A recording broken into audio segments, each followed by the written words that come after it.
लीजिए सुनिए प्रेमचंद की लिखी हुई कहानी सौत रक्षा।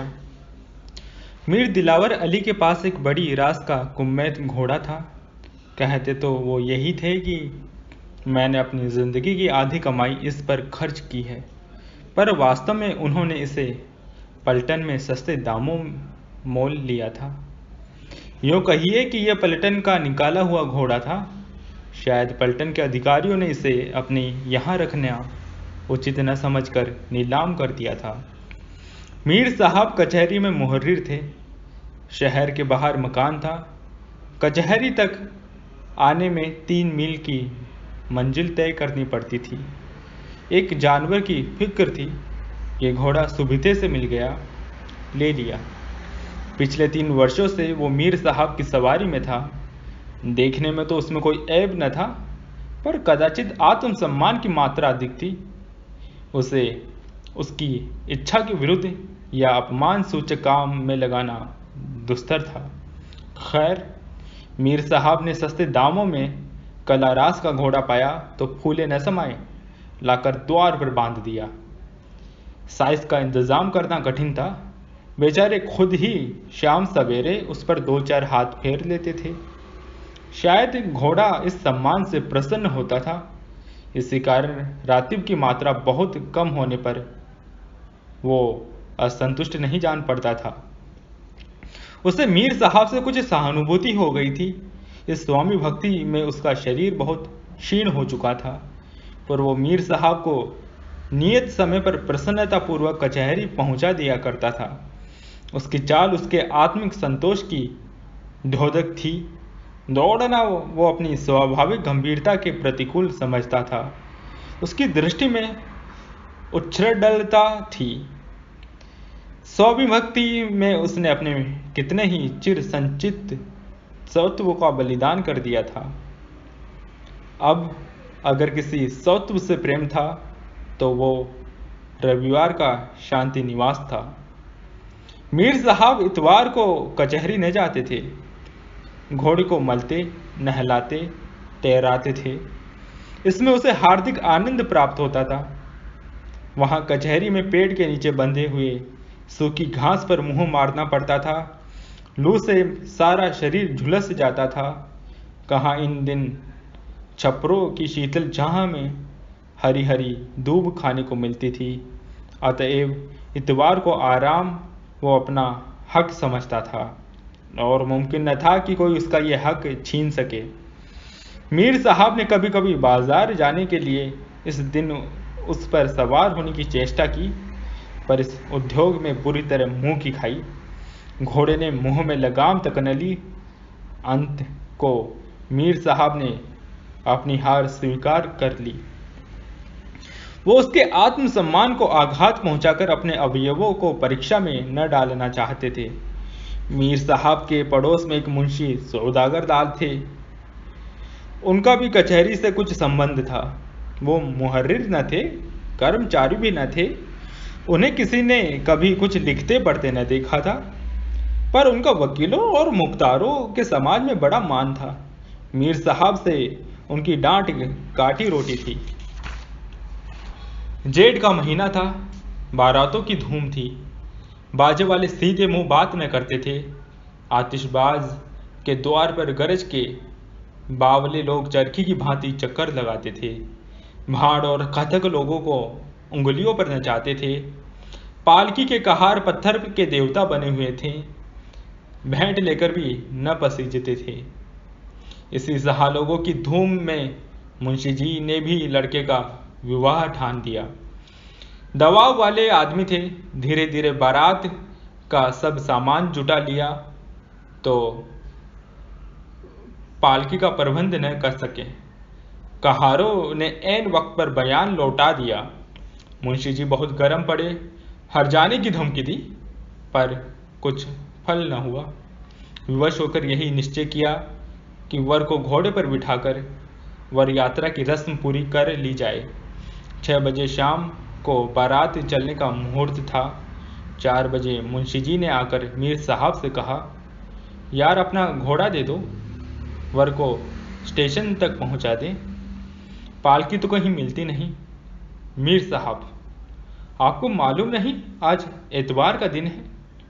मुंशी जी, मालूम क्यों नहीं, पर आखिर घोड़ा ही तो ठहरा, किसी न किसी तरह स्टेशन तक पहुंचा ही देगा, कौन दूर जाना है।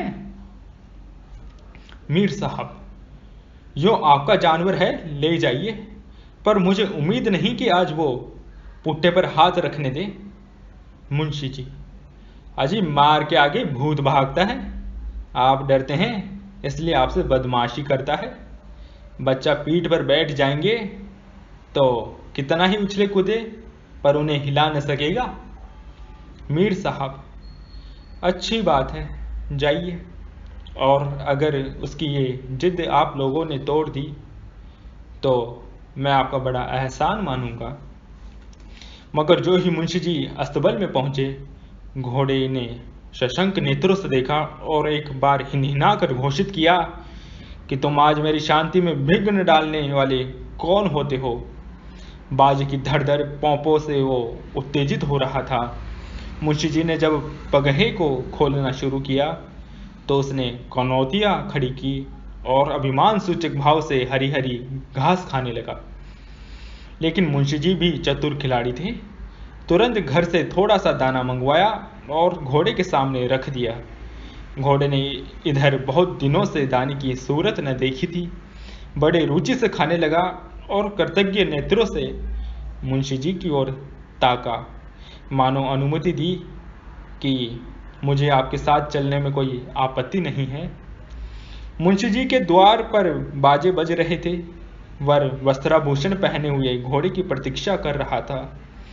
मोहल्ले की स्त्रियां उसे विदा करने के लिए आरती लिए खड़ी थीं। 5 बज गए थे। सहसा मुंशी जी घोड़ा लाते हुए दिखाई दिए। बाजे वालों ने आगे की तरफ कदम बढ़ाया। एक आदमी मीर साहब के घर से दौड़कर साज गया।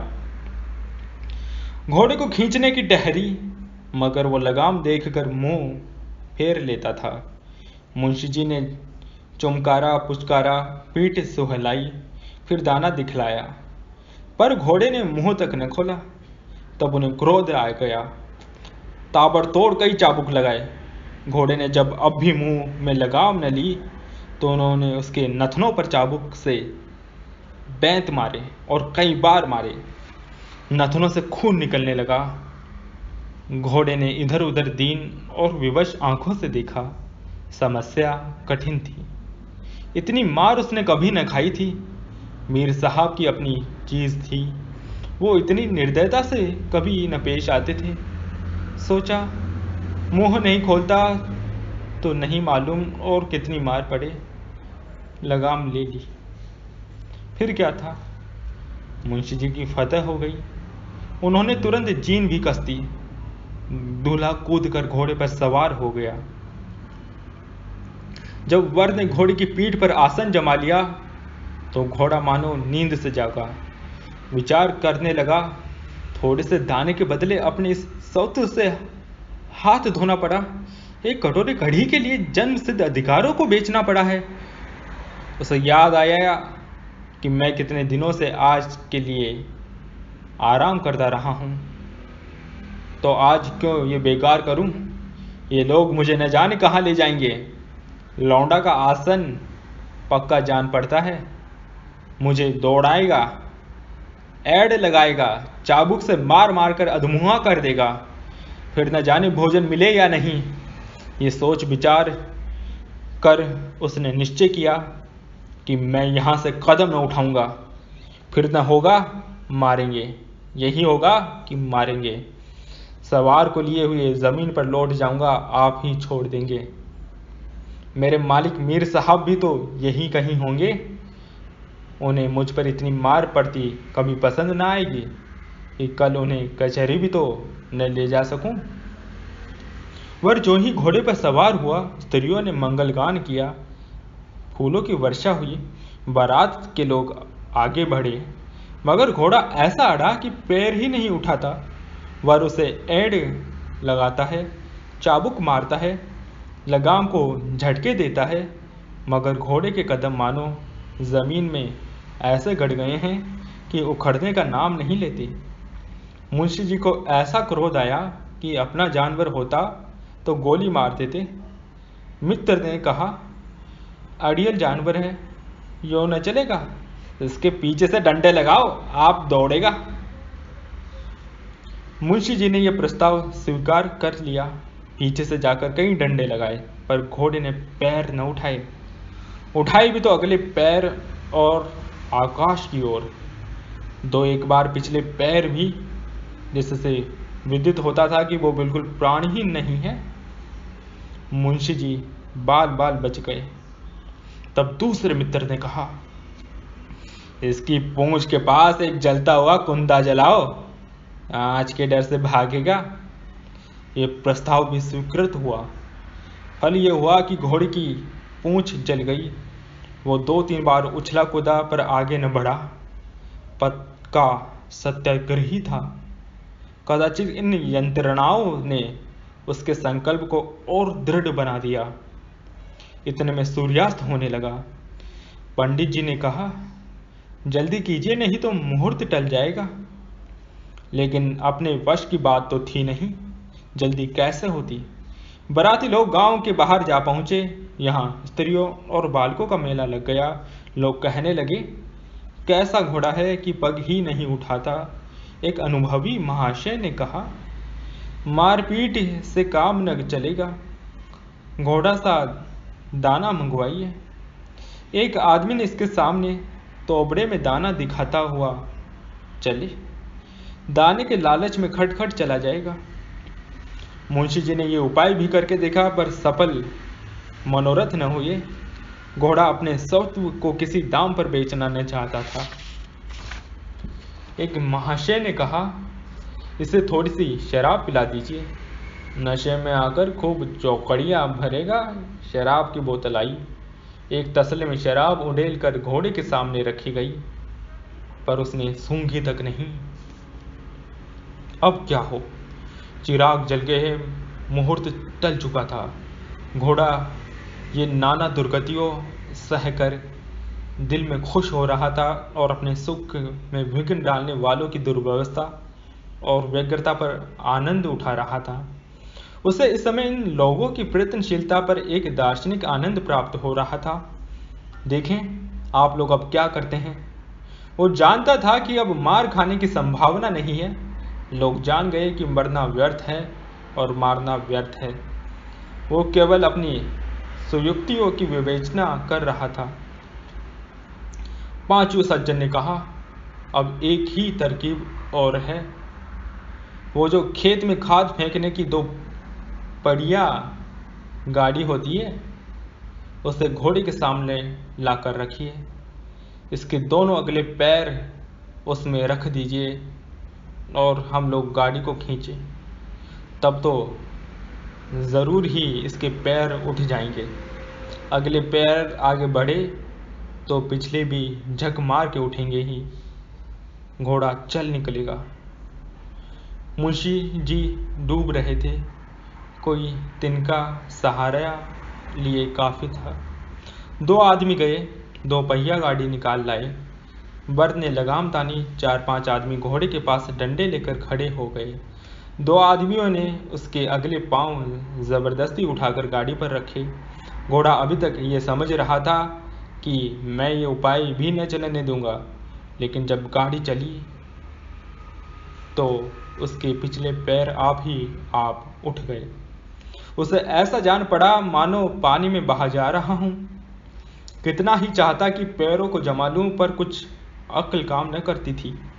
चारों ओर शोर मचा, चला चला। तालियां पड़ने लगी।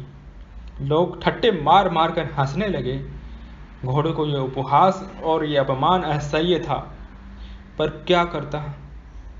हाँ, उसने धैर्य न छोड़ा। मन में सोचा, इस तरह कहाँ तक ले जाएंगे। जो ही गाड़ी रुकेगी मैं भी रुक जाऊंगा। मुझसे बड़ी भूल हुई। मुझे गाड़ी पर पैर ही नहीं रखना चाहिए था। अंत में वही हुआ जो उसने सोचा था। किसी तरह लोगों ने 100 कदम तक गाड़ी खींची, आगे न खींच सके। 100-200 कदम ही खींचना होता तो शायद लोगों की हिम्मत बंध जाती। पर स्टेशन पूरे 3 मील पर था। इतनी दूर घोड़े को खींच ले जाना दुष्कर था। जो ही गाड़ी रुकी, घोड़ा भी रुक गया। बर्द ने फिर लगाम को झटके दिए, ऐड लगाई, चाबुकों की वर्षा करती, पर घोड़े ने अपनी टेक न छोड़ी।